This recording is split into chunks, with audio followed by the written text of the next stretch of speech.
10월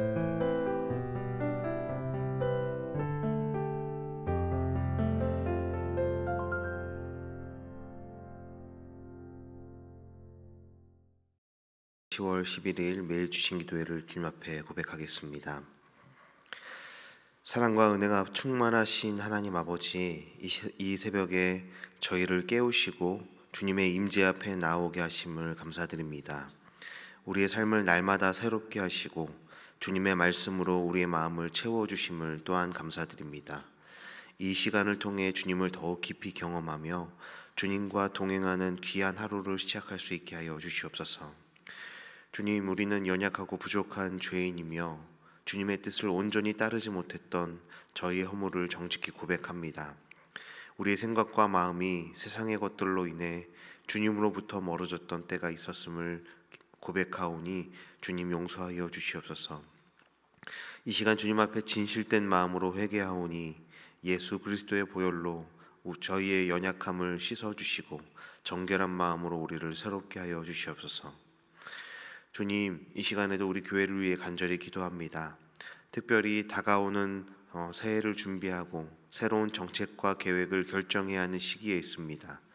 하나님께서 우리 높은 뜻 덕소교회와 함께 하셔서 모든 정책과 결정이 주님의 뜻 안에서 이루어지게 하옵소서. 교회 모든 리더십과 성도들이 하나님의 뜻을 분별하고 주님의 인도하심을 따라 준비할 수 있도록 지혜와 분별력을 더하여 주시옵소서. 우리가 세우는 모든 계획이 사람의 뜻이 아닌 하나님의 뜻에 따라 이루어지며 주님의 나라와 영광을 위해 온전히 쓰임받는 교회가 되도록 우리와 함께하여 주시옵소서. 이제 우리 마음을 열어 주님의 말씀을 듣습니다. 성령님의 충만한 은혜로 말씀을 깊이 깨닫는 은혜 허락하여 주옵소서. 주님의 말씀이 우리의 삶을 변화시키시며 하나님의 뜻을 이루는 능력이 되게 하옵소서. 이 시간 성령의 인도하심을 따라 진리 가운데로 나아가게 하시고 주님의 뜻을 따라 순종하는 하루가 되게 하여 주시옵소서. 이 모든 말씀 우리의 주인 되신 예수 그리스도의 이름으로 기도드립니다. 아멘. 오늘 우리에게 주시는 하나님의 말씀은 열왕기하 22장 1절로 20절까지 말씀입니다. 열왕기하 22장 1절로 20절까지 말씀을 저희 여러분이 한 절씩 교독하시고 마지막 20절 말씀을 함께 합독하도록 하겠습니다. 하나님의 말씀입니다. 요시야가 왕위에 오를 때에 나이가 8세라 예루살렘에서 31년간 다스리니라. 그의 어머니의 이름은 여디다요 보스가 아다야의 딸이더라. 요시야가 여호와 보시기에 정직히 행하여 그의 조상 다윗의 모든 길로 행하고 좌우로 치우치지 아니하였더라. 요시야 왕 18째 해에 왕이 무술람의 손자 아살리야의 아들 서기관 사반을 여호와의 성전에 보내며 이르되 너는 대제사장 hil기야에게 올라가서 백성이 여호와의 성전에 드린 은 곧 문 지킨 자가 수납한 은을 계산하여 여호와의 성전을 맡은 감독자의 손에 넘겨 그들이 여호와의 성전에 있는 작업자에게 주어 성전에 부서진 것을 수리하게 하되 곧 목수와 건축자와 미장이에게 주게 하고 또 제목과 다듬은 돌을 사서 그 성전을 수리하게 하라. 그러나 그들의 손에 맡긴 은을 회개하지 말지니 이는 그들이 진실하게 행함이니라. 대제사장 hil기야가 서기관 사반에게 이르되 내가 여호와의 성전에서 율법책을 발견하였노라 하고 hil기야가 그 책을 사반에게 주니 사반이 읽으니라. 서기관 사반이 왕에게 돌아가서 보고하여 이르되 왕의 신복들이 성전에서 찾아낸 돈을 쏟아 여호와의 성전을 맡은 감독자의 손에 맡겼나이다 하고 또 서기관 사반이 왕에게 말하여 이르되 제사장 hil기야가 내게 책을 주더이다 하고 사반이 왕의 앞에서 읽음에 왕이 율법 책의 말을 듣자 곧 그의 옷을 찢으니라. 왕이 제사장 hil기야와 사반의 아들 아히감과 미야가의 아들 악볼과 서기관 사반과 왕의 시종 아사야에게 명령하여 이르되 너희는 가서 나와 백성과 온 유다를 위하여 이 발견한 책의 말씀에 대하여 여호와께 물으라. 우리 조상들이 이 책의 말씀을 듣지 아니하며 이 책에 우리를 위하여 기록된 모든 것을 행하지 아니하였으므로 여호와께서 우리에게 내리신 진노가 크도다. 이에 제사장 hil기야와 또 아히감과 악볼과 사반과 아사야가 여선지자 훌다에게로 나아가니 그는 할하스의 손자 디게의 아들로서 예복을 주관하는 살룸의 아내라. 예루살렘 둘째 구역에 거주하였더라. 그들이 그와 더불어 말하매 훌다가 그들에게 이르되 이스라엘 하나님 여호와의 말씀이 너희를 내게 보낸 사람에게 말하기를 여호와의 말씀이 내가 이곳과 그 주민에게 재앙을 내리되 곧 유다 왕이 읽은 책의 모든 말대로 하리니 이는 이 백성이 나를 버리고 다른 신에게 분향하며 그들의 손의 모든 행위로 나를 경노하게 하였음이라. 그러므로 내가 이곳을 향하여 내린 진노가 꺼지지 아니하리라 하라 하셨느니라. 너희를 보내 여호와께 묻게 한 영이는 너희가 이렇게 말하라. 이스라엘의 하나님 여호와가 이같이 말씀하셨느니라. 내가 들은 말들에 대하여는 내가 이곳과 그 주민에게 대하여 빈터가 되고 저주가 되리라 한 말을 내가 듣고 마음이 부드러워져서 여호와 앞 곧 내 앞에서 겸비하여 옷을 찢고 통곡하였으므로 나도 내 말을 들었노라. 여호와가 말하였느니라. 그러므로 보라, 내가 너로 너의 조상들에게 돌아가서 평안히 묘실로 들어가게 하리니 내가 이곳에 내리는 모든 재앙을 내 눈이 보지 못하리라 하셨느니라 하니 사자들이 왕에게 보고하니라. 아멘. 네, 오늘도 귀한 하나님의 말씀 함께 나누며 이 하루를 시작할 수 있는 귀한 시간 함께 나눌 수 있어서 참 감사합니다. 남아프리카 공화국의 인종차별에 맞서 싸워왔던 데스몬트 투투 주교라는 분이 이런 말씀을 하셨습니다. 성경을 금서 목록에 포함시키지 않은 것이 독재자들의 최대 실수다라고 말하였다고 합니다. 성경을 금서 목록에 포함시키지 않은 것이 독재자들의 최대 실수다. 이것은 성경이 악을 폭로하고 굽은 것을 곧게 바로잡는 강력한 개혁의 도구임을 나타내는 말입니다.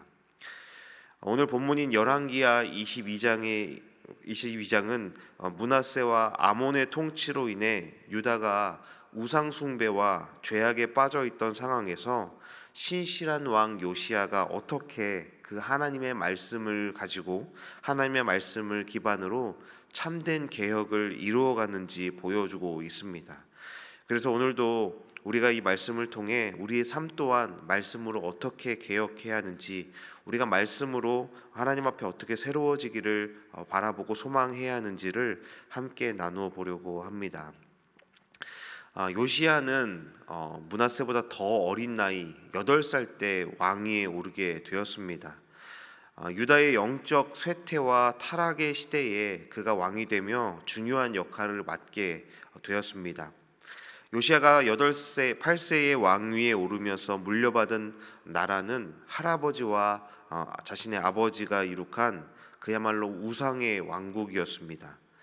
조부 므낫세와 아버지 아몬은 57년간 유다를 우상 숭배와 악행의 길로 이끌었고, 그로 인해 유다는 이방 민족보다 더 악취가 나는 악한 상태에 놓였다라고 성경은 말합니다. 위선의 냄새는 불신보다 고약하다라는 말이 있습니다. 겉으로는 하나님을 믿는다 하면서 중심에서는 하나님을 떠나 있는 것은 아예 믿지 않은 불신자들보다 더 악독하고 고약한 악취를 풍긴다라는 겁니다. 어떤 지식에 대해 아예 모르고 알지 못하면 가르칠 수도 있고 저 사람이 모르니까 라고 이해하고 넘어갈 수 있는 부분이 있죠.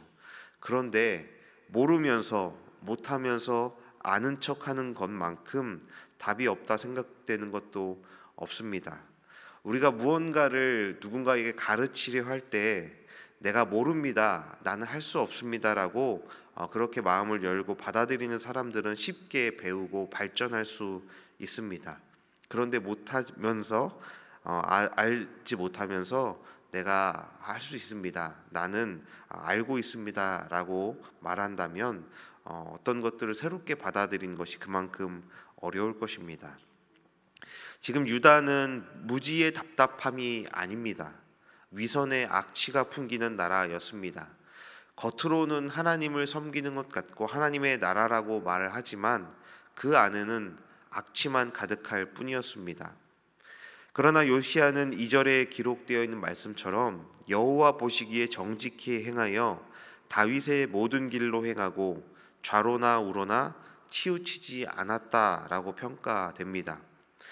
요시야에 대한 이 성경의 평가는 사실 다윗 왕 이후로 최고의 극찬이라 해도 과언이 아닙니다. 요시야가 여호와 보시기에 올바르게 행했다라는 이 평가는 다시 두 가지로 구체적으로 소개되는데, 다윗의 모든 길로 행했다라는 평가와 좌로나 우로나 치우치지 않았다라는 겁니다. 히브리어로 치우치지 않는다라는 이 표현은 언약 규정이나 토라의 하나님의 말씀에 어떤 생각을 더하거나 어떤 계명을 빼지 않는다라는 말입니다. 하나님의 말씀의 내용을 임의로 변경하지 말고 일상생활에서 철저히 준행하여 언약의 하나님 여호와를 경외하는 삶을 살아가는 것, 그것이 좌로나 우로나 치우치지 않는다라는 말씀의 의미지요. 요시야가 이 좌우로 치우치지 않았다라는 이 언급은 그가 개인적 또 공적인 삶에서 여호와께서 시내산 언약에서 제시하신 신명기에 기록된 그 언약 백성이 마땅히 행해야 하는 도리를 따랐다라는 것을 뜻합니다. 요시야는 그 명령을 자신의 삶의 기준으로 삼아서 흔들리지 않았고, 그 결과 다윗과 히스기야와 함께 유다 역사상 가장 신실한 왕으로 성경의 하나님의 인정을 받고 있는 것입니다. 그렇게 요시야는 제위 18년째, 그러니까 8살 때 왕이 되어서 26세가 되었을 때 이 성전의 수리를 명령합니다. 아마 그동안 성장하면서 므낫세 할아버지와 아버지의 삶을 돌아보며 또 말씀을 읽으면서 올바른 그 하나님의 나라의 왕의 모습이 어떠해야 하는지, 자신이 어떤 삶을 살아가야 하는지를 준비하고 있었을 겁니다. 그래서 26살이 되어서 성전의 수리를 명령하고 있습니다. 이것은 단순한 건물 수리가 아니라 하나님과의 관계 회복을 위한 첫걸음, 첫 시작이었습니다. 성전의 회복은 곧 하나님과의 교제의 회복을 의미하는 것이기 때문입니다. 예배의 회복을 개혁의 출발로 삼아 새로운 제도를 만들기보다는 성전의 수리 비용을 조달하는 기존 제도가 있었는데, 그 기존 제도가 만들어져 있던 제도가 잘 운영될 수 있도록 돌보고 섬겼습니다. 특별히 7절에서 그들 손에 맡긴 은을 회개하지 말라라는 조금 의아한 말을 하지요. 그 일을 맡긴 사람들이 믿을만하고 신실하게 일하고 있다라고 말하고 있는 겁니다. 성전 수리가 원활하게 이루어지고 있다는 의미이지요. 요시야가 여호와의 성전 수리에 힘썼다는 것은 여호와께 대한 신앙이 그가 참 돈독했고 하나님과의 관계를 회복하고 싶어하는 마음이 그 안에 있었음을 의미합니다. 또 이 시기에 아수르가 혼란을 겪고 있었기 때문에, 전성기를 지나 퇴락의 시기를 겪고 있던 정치적 상황 때문에 이전 왕들처럼 조공을 바쳐야 하는 부담도 줄어서 성전을 수리하는 데 쓸 은도 마련할 수 있었을 겁니다.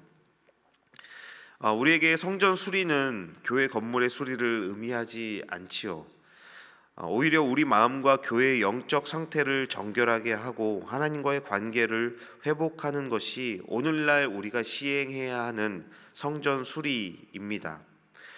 예배와 하나님과의 교제가 다시 중심이 되도록 우리의 삶을 점검하고, 이미 우리 안에 잘 자리 잡고 있는 예배 제도들이 올바르게 운영되고 하나님 앞에 올바른 예배가 드려질 수 있도록 우리 또한 우리의 마음을 돌아보아야 하는 것입니다.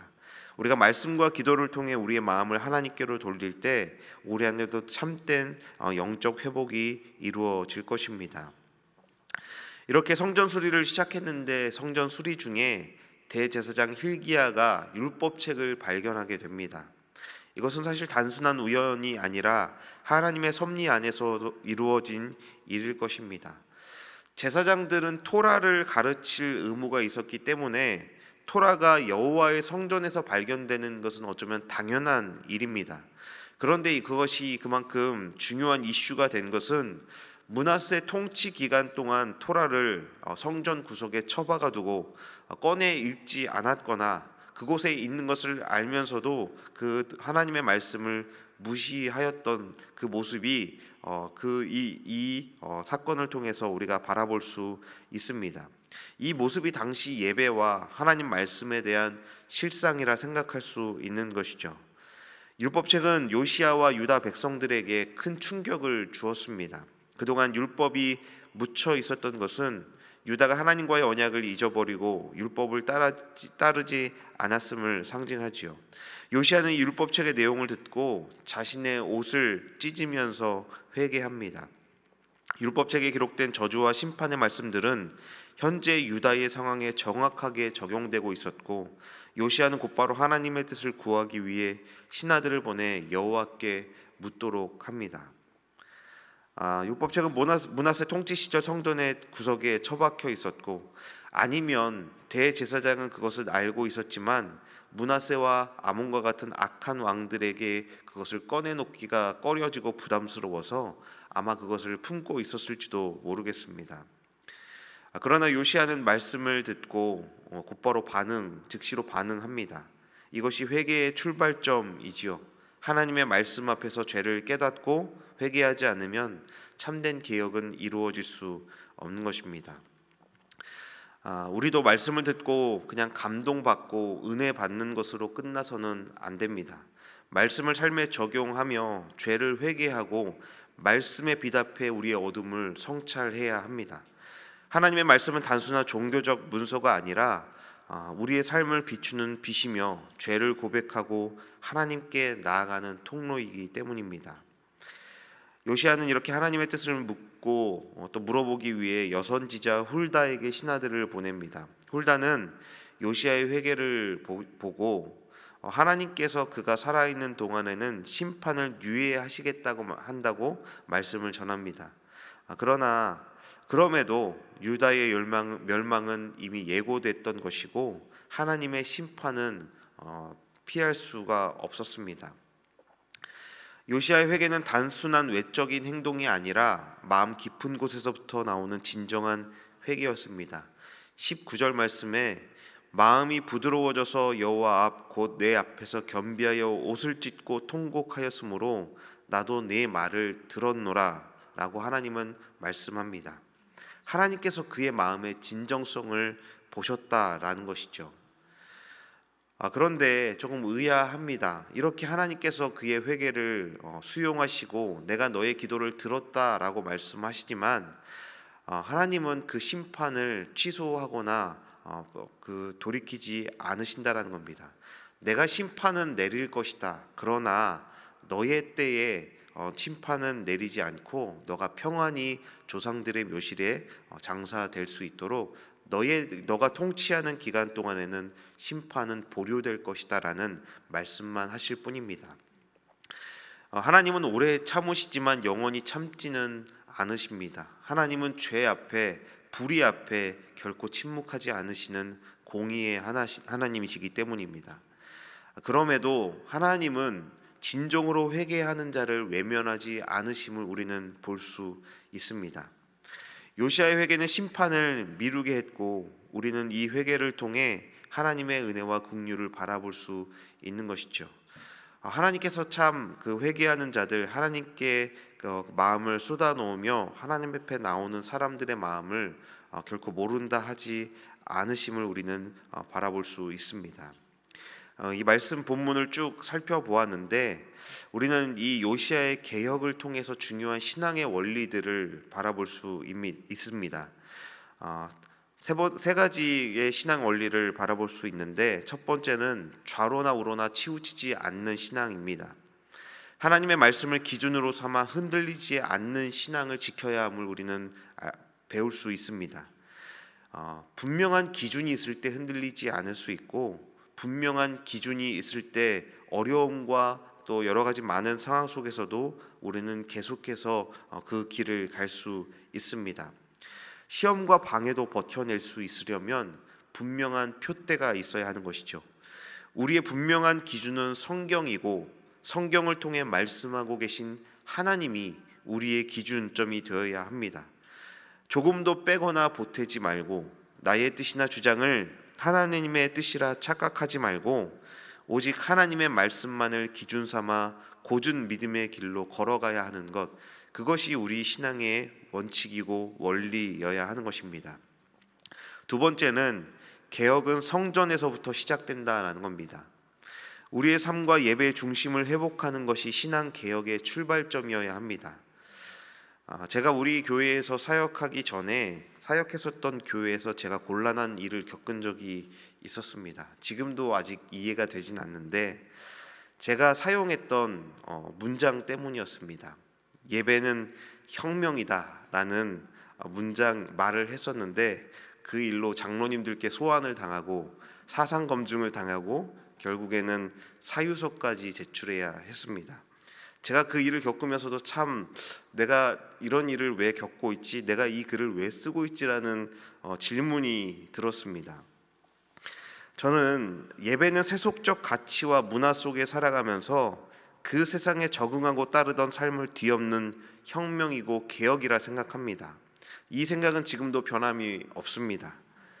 예배를 통해 하나님이 주인 되심을 고백하게 되고 나와 세상을 향하던 발걸음이 주님께로 옮겨집니다.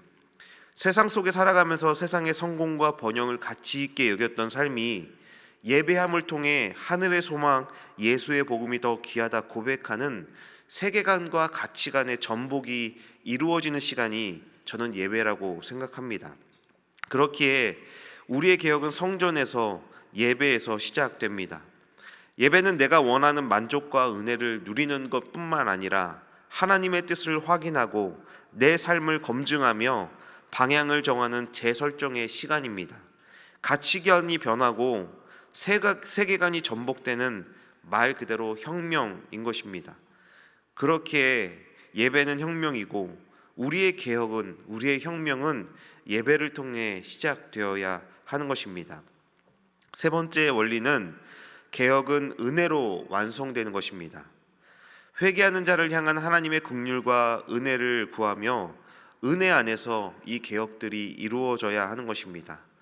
때로는 우리의 열심과 열정이 앞서서 교회 안에서 날카로운 말과 상처되는 말들로 서로를 향해서 정죄하고 판단할 때가 있습니다.